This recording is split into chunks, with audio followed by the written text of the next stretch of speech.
The Michael Myers fanatic. This is the day that Halloween fans have been waiting for. You're about to watch my interview with stuntman and actor Brad Loree, who portrayed Michael Myers in Halloween Resurrection. Had a lot of fun doing it. Unfortunately, this interview was cut a little early because it was recorded on Zoom. So I really didn't know how to end it because it was cut so early. So I just ended it the best way I could. And that was by paying homage to the late actor Gus Lynch, who portrayed Harold the Clown in that famous scene from Resurrection. So, anyway, guys, enjoy the interview. I'm the Michael Myers fanatic. I approved this message. Here is Brad Loree talking about Halloween Resurrection.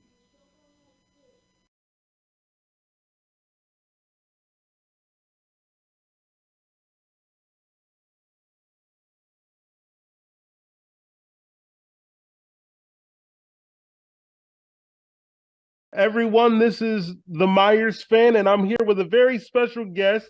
He is the star of one of my favorite Halloween movies, Halloween Resurrection.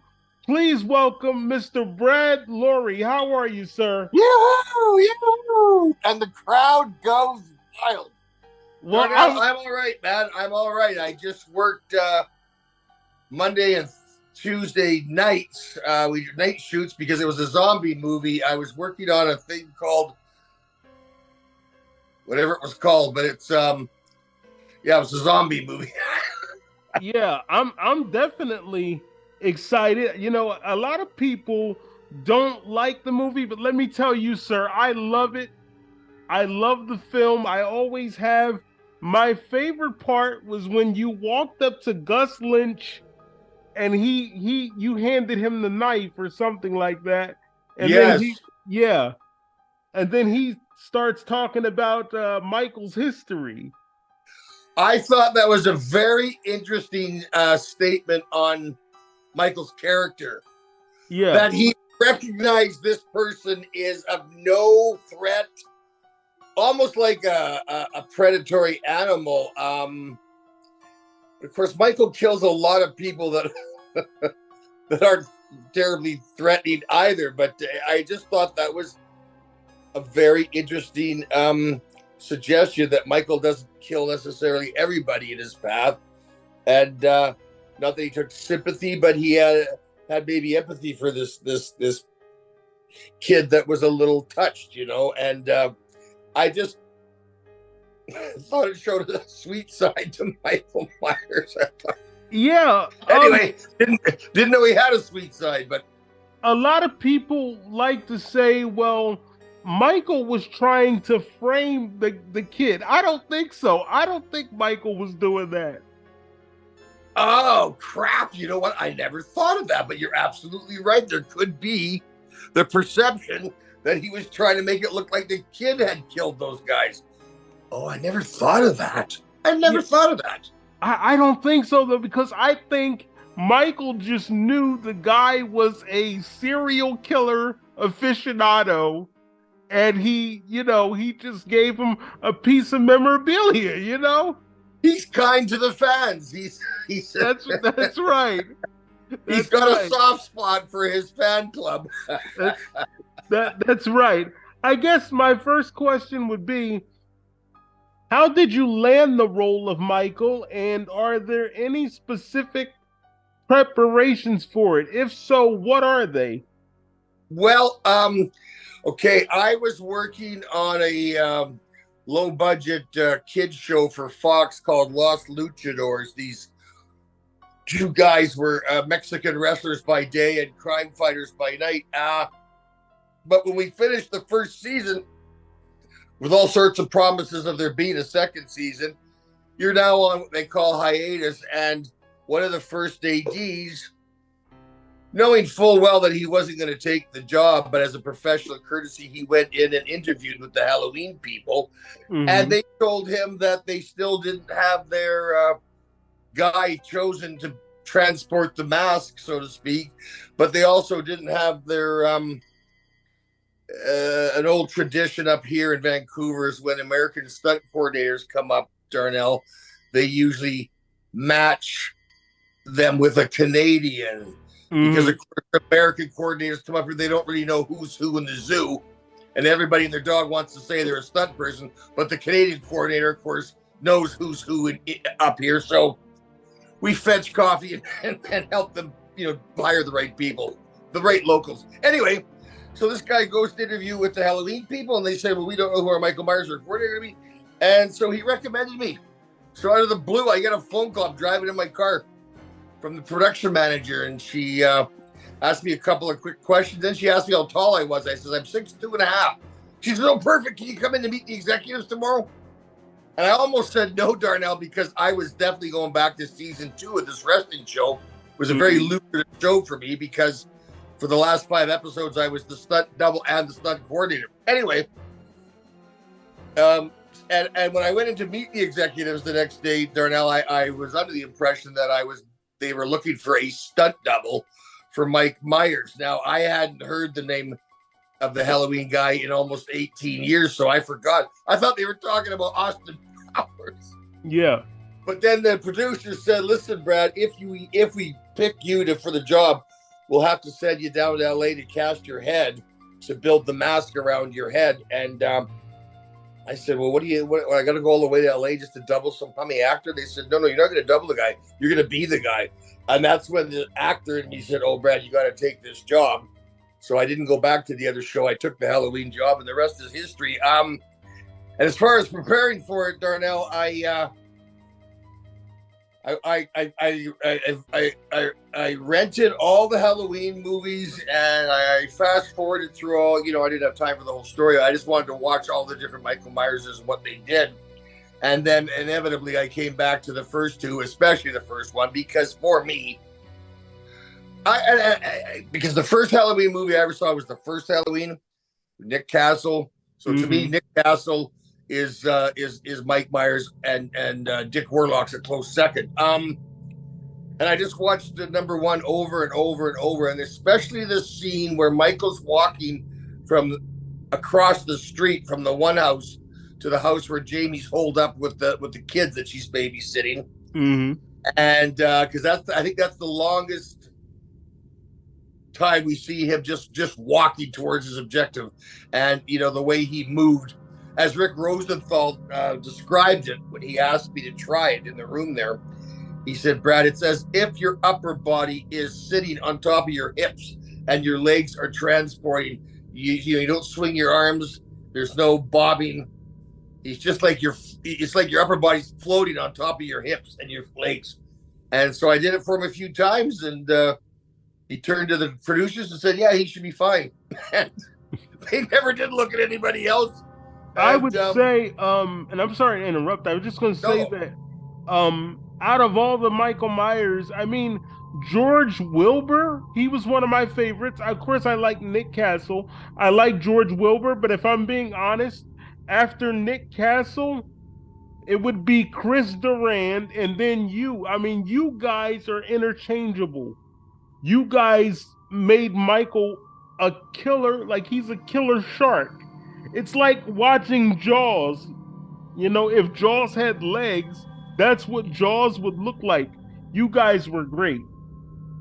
Darnell, that's a very astute observation. And I'll tell you why I say that is because when people ask me, well, one of the things that Dick Warlock picked up on was, because Dick Warlock's a big fan of my performance, and I think he's serious when he says it. But Darnell, he asked me what I did with my eyes in the shots, and I said to him, "Well, because I think of Michael Myers like a shark. The sharks swim and they kill. Michael Myers walks and he kills. And so I wanted his eyes to have that dead, soulless look to them, like a shark's eyes. So Yeah. whenever we had a medium or close-up shot, I would cross my eyes just slightly to take the focus out of them, so they didn't look like they were looking at anything in particular. I just wanted to make them look as soulless as possible. And Dick Warlock says that's what made the difference in my performance to the other whatever. And So that's how I accomplished that look, and some people notice that's what I did, and others don't, even though they recognize that I was doing something. Yeah. So that's how it came about.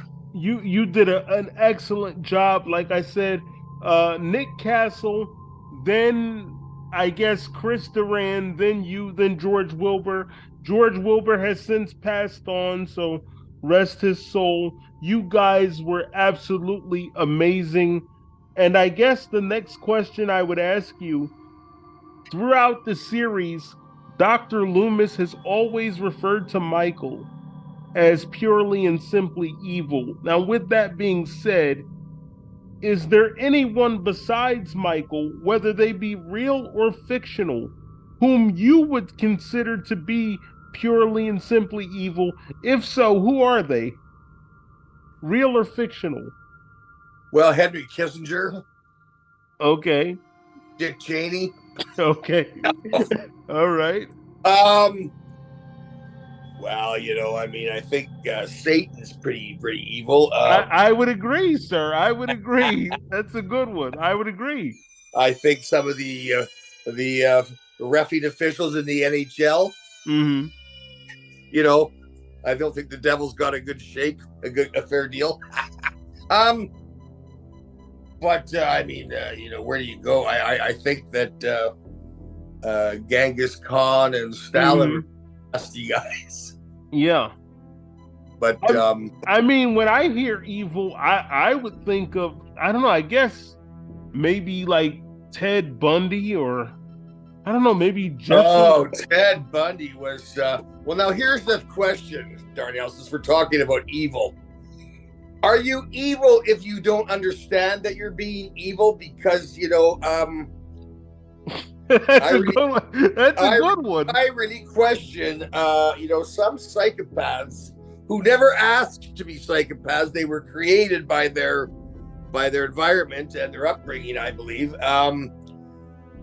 Although, anyway, I think of evil as somebody that knows, really truly understands the difference between right and wrong, and does wrong anyway. But I agree. If you don't have a conscience around doing wrong, why not do it? Because you don't even know what it feels like to have guilt around doing something wrong. That's the thing. I think people that are sane and still do insane things, they're the evil people. I don't know if Ted Bundy could help himself, because that guy was batshit crazy. I mean, Ed Kemper seems like the sweetest guy in the world when you sit down and talk to him, but he cut his mother's head off, and that's pretty evil, although she was a bit of a bitch. But anyway, we could talk about evil people all day long, because I mean, I think between the two of us, we've spent enough time here on Earth that we know. Yeah. Not everybody is not evil. I mean, see, and that's the thing. See, now you're taking me down a dark path. Yeah. Now I'm going to be saying, well, I mean, is he really evil? Because the guy, Michael Myers, he loved his house. I don't know why he did. Like, I don't know what this thing is with his house, but he loved his house, and it's so weird, because whenever somebody would come near it, he would get angry. So I guess you have a point. Is he really evil, or put it this way, is he evil the way we perceive evil? Sure, there you go. Or is he somebody that's defending his territory? You know what I mean? Like, well, you nailed it when you said perceive, because there's between right and wrong and reality, there really is only perception and opinion, because one guy's good is another man's bad. Well, so, isn't that why he killed them in Resurrection? Because they went to his house, right? All I know is I killed him because it was in the script. Because right. Darnell, when people ask, well, I was interviewed on the set of Halloween, and they asked me, why do you think Michael Myers is the way he is? And as best I can remember when I answered, Darnell, was that I think of Michael Myers as a man-child who really doesn't understand death. Yeah. And so when he is strangling and stabbing and killing people, he doesn't understand that he doesn't perceive killing and death the same way we do. He's like a cat with a mouse. And when the mouse dies and stops playing, he kind of tilts his head in confusion because he doesn't understand why the mouse has stopped playing, because he doesn't understand that they are dead. And the producer of Freddy versus Jason saw that interview, and apparently was somewhat impressed with the fact that I would put so much thought into why a guy in a mask with no dialogue does what he does. And he actually called me in to play Jason in the movie. But when he introduced me to Ronnie Young, the director, Ronnie said, "I'm sorry, Brad, you're just not tall enough." So then they went on this big cattle call. Anyway, I was praying that it would come back to Ken Kurziger, who's my friend, my very good friend, and and Kenny ended up getting the job. So anyway, Ken Kurziger, who played Jason in Jason versus Freddy, is one of the two people that got me into the film industry. So I was very happy for him when he got the job. I mean, I'll put it this way. If he showed up to my house, I'm running.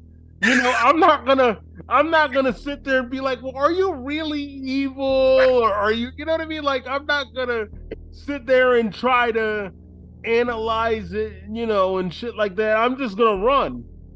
But since you and I are talking about it, then we can analyze it. But I guarantee you, if somebody showed up at your house and they got like this big ass butcher knife looking like that, you're not going to be like, are you really evil? Or am I just perceiving you to be evil? Or, you know what I mean? Like, you're well, going to...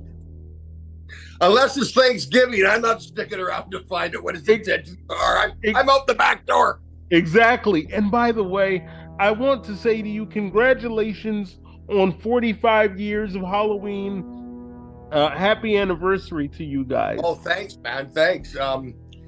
Darnell, I'll tell you, I'm not the world's biggest horror film fan. I'm a big fan of horror fans, but like I when I was a kid, I was dating this girl that loved horror films, and when we broke up, I thought, well, at least the one good thing I can take out of this breakup is that I won't ever have to watch a horror film again. And then literally the next week, everybody and their dog was talking about this movie Halloween, and so I eventually rented it on my cousin's recommendation, and I just fell in love with the first Halloween because, Darnell, it wasn't so over the top with the blood and the gore and the violence, but it was so suspenseful, everything was kind of darkly lit when he killed anybody in the first one, but you're on the edge of your seat.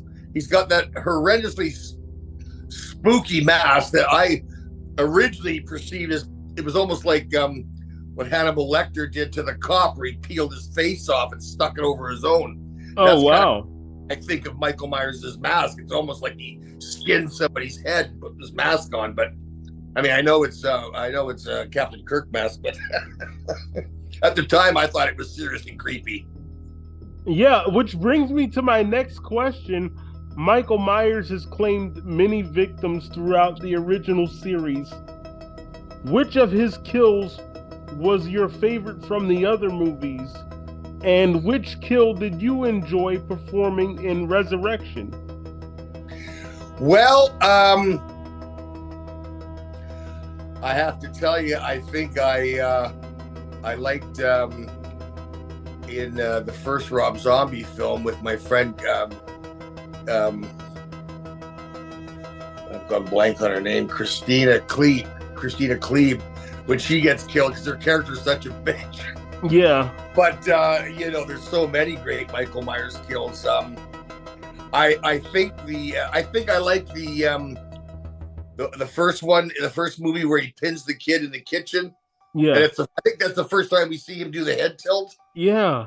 I really like that just because it introduces the head tilt. And people ask me about, Resurrection all the time, but and of course, killing Jamie Lee Curtis because she kisses me before she falls to her death, but also because I was the first Michael Myers to kill Laurie Strode. But But I also really liked the Katie Sackhoff chopping her head off at the top of the stairs, just because I thought the head rolling down the stairs looked so realistic. I have It to say, so awful. you again. That's why I have to credit you. You are one of the best because you are one of the main reasons why I rewound that fucking scene over and over with the you know where he walks up to the kid in the asylum and the kid starts going on and on about Michael Myers born October 1992. Like I rewound that shit over and over and over again, sir. And it got to the point where I got into arguments with my family. They're like, how many times are you gonna play this shit? When are you gonna grow Really, up? really, Yeah, Barney. That's funny. yeah, really, really, and that's because of you. I just did it That's again funny. I did it again the other day. I kept rewinding the part where it was like born October 19th, 1957. And I'm like, that's all It because is of a great you. scene. It is a great scene, but like I say, whenever I see it, I always think that's such a different um, um, perception of Michael. Like we never saw. I don't know if we ever saw kind of a sensitive human side to him. How That's the did quote. but how does he know? This is what I want to know. Well, How that's the does he question. know that you know what I mean? Like, how the fuck does he know that? How does he know about the kid? How does he know that he's a serial killer aficionado? You would think that that was the first time breaking into the hospital. So how does he know that? It's like, how do you know this? Well, that's a good question because to this day I'm now and forever confused as to why Michael killed one person and not that one. Right. Like, so I'm a little confused as to what his objective is. So, Because now, I mean, does he only kill family, or does he kill only family and people that get in his way? I don't know. Because now, if when I watch it again, inevitably, I'm gonna see it again, Yeah. and so I'm gonna I'm gonna look at that scene with you and Gus, and I'm gonna be like, wait, what? Because when Gus said what he said, and do you mind if I dedicate this interview to him? By the way, No, not at all. Now, Gus, was that the character's name or the actor's name? that was the actor's name. Gus. Mm-hmm. Yeah, I think he's a local. He's a local actor, comedian, I believe. Yeah, he passed away. Did he? Yeah,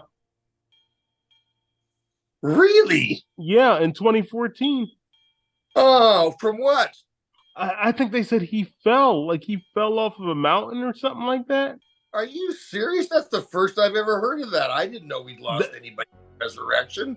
I mean, that's what I heard. I could, I'll look it up after the interview, but Creepers, man. yeah. So I was wondering. I was like, I wonder if he would let me dedicate it to him, because Oh, of course.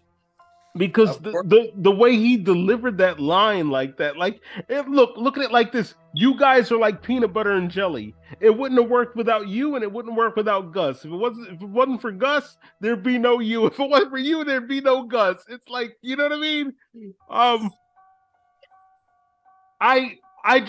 I'm just so excited. Resurrection is one of my favorites. And I get a lot of shit online because of it on my YouTube channel. And you know what? I'm willing to take it because you are worth it, which brings me to Busta Rhymes. Yes. I have to ask you about Busta Rhymes. And speaking of that, my mom is telling me, she says, could you please give her a shout out because she loves Resurrection. She loves Busta Rhymes. So, well, hello to Darnell's mom.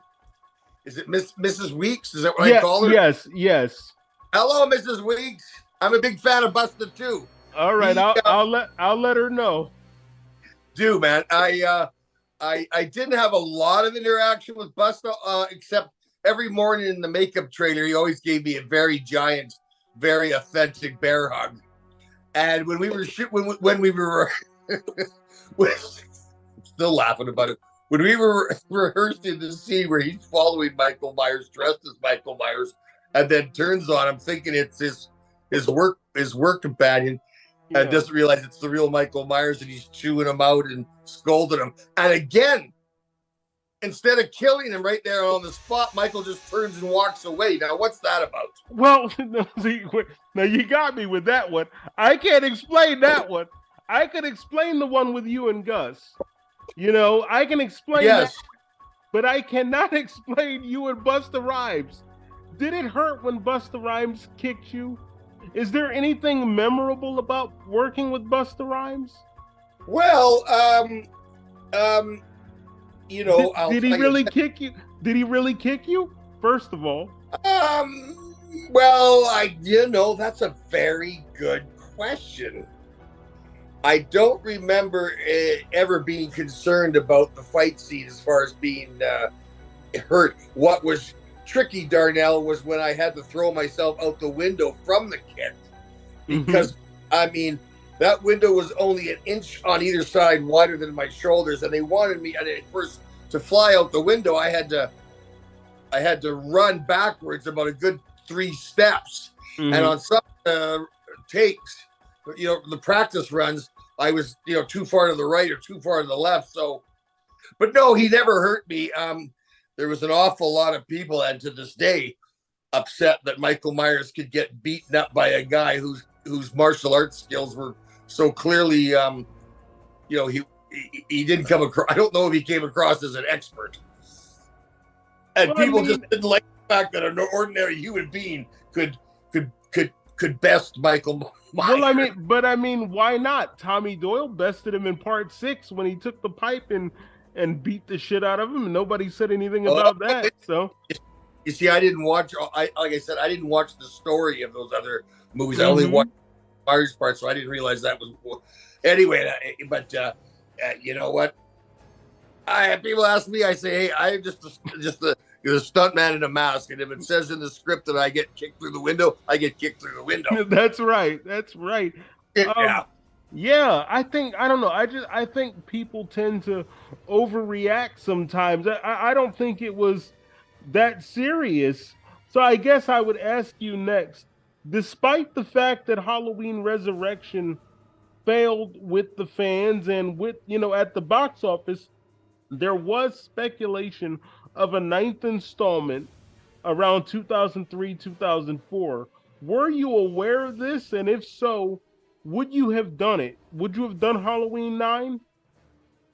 Well, okay. Part 8, no, I wasn't aware of another installment. I knew they'd eventually make another movie. And, second part of your question, I would have jumped at the opportunity to play Michael again. But I am Canadian, and, they shot Resurrection in Vancouver. And had they shot another one in Canada, I would have been very upset with my friend Malik if he'd have used somebody else.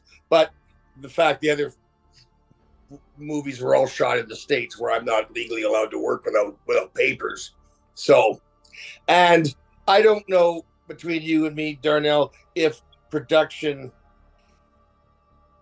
has a whole lot of respect for who plays the. I think they're pretty much under the idea that anybody can do it, because when I got there to meet everybody, they had hired everybody. Everybody was from every department.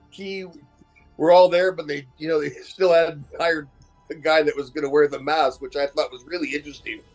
And then, like I said, and don't get me wrong, I'm glad they didn't look at anybody else. But for what I did in that interview, I don't know where you wouldn't have interviewed more people. But and even with the the whole Kane Hodder thing on Friday the 13th, they went away from him for whatever reason, and as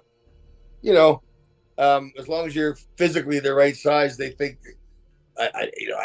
Because there's no actual acting, there's some physical acting, some physical movement that you need to do as these characters, but there's not a lot of don't need a lot of acting chops. So, well, I try to be as polite as I can, and we're running out of time. I wish I could somehow stop the clock. I don't know how to work this thing with Zoom, but anyway, I try to be as polite as I can, and I try to be open-minded with all of the movies, but with all due respect, sir, My channel is about being completely honest. And if I'm being honest, for me, it's 1 through 8 all day and all night long. That's it. I won't accept anything else. You guys were the best. Every Michael Myers in the first 8 films, or technically 7, but you know what I mean, because he wasn't in part 3. But Right, right.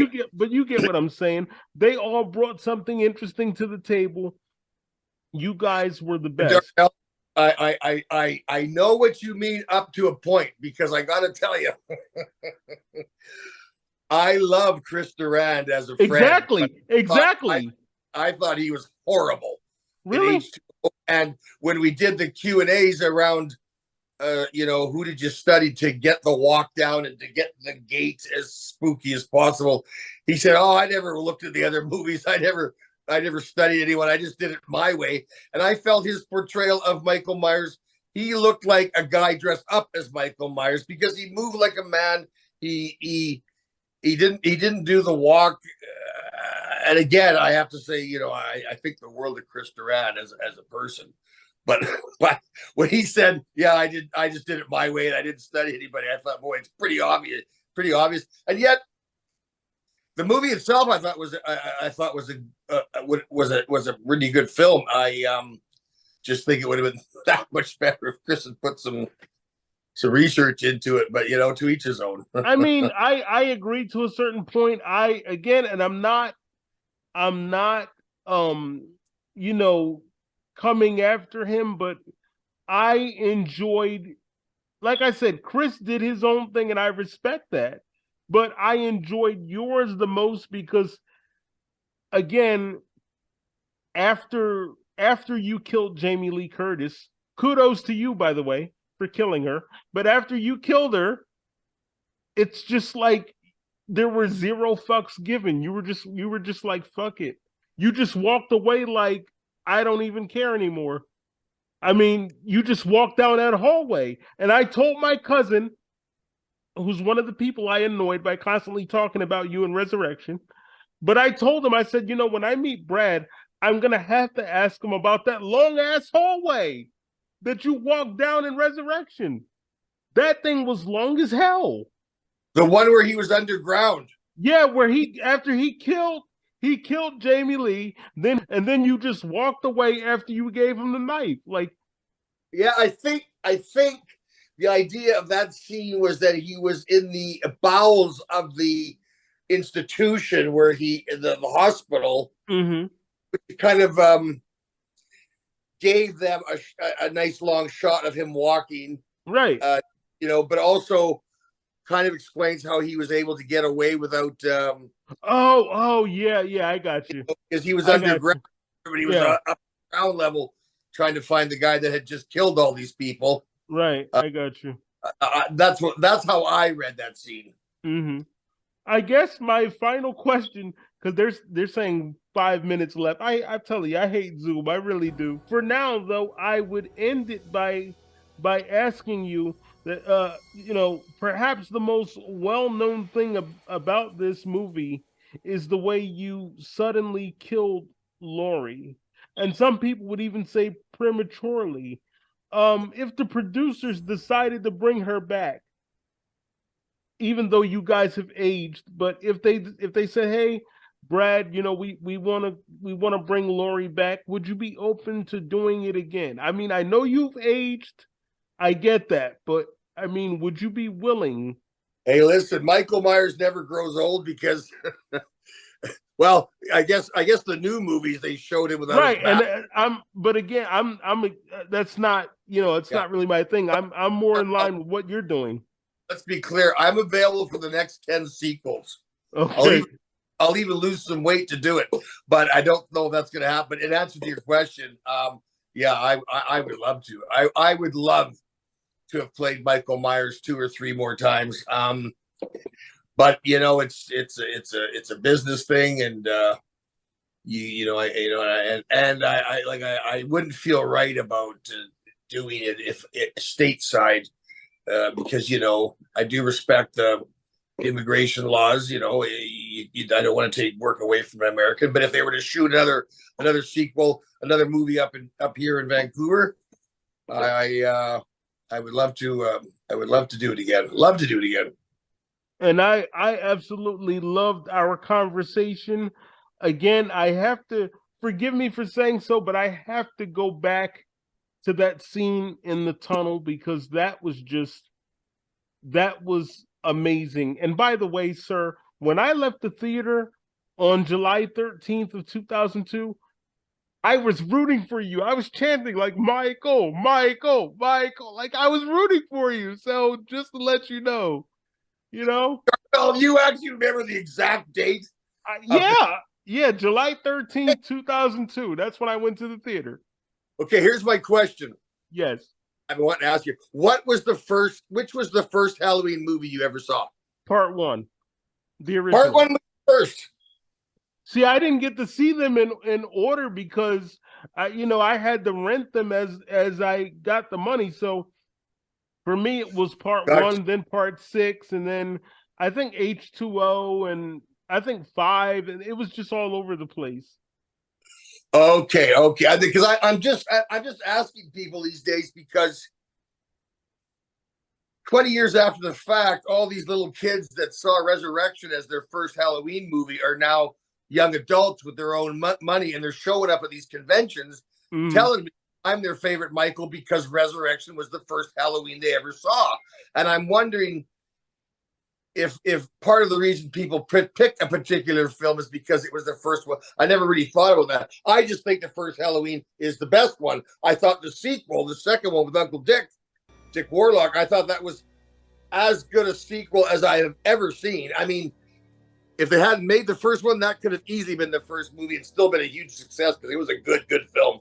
I thought Dick Warlock was fantastic, and but then I got wondering, I got thinking to myself, are you still a fan of the first one because it was the first Halloween you saw? Would you be more apt to lean towards number 4 if that had been the first one you saw? So anyway, it's just a curiosity thing for me. So, but brother, tell your mom I said hi, and let's do this again whenever you want. All right. Thank you, Mr. Loree. I really appreciate it.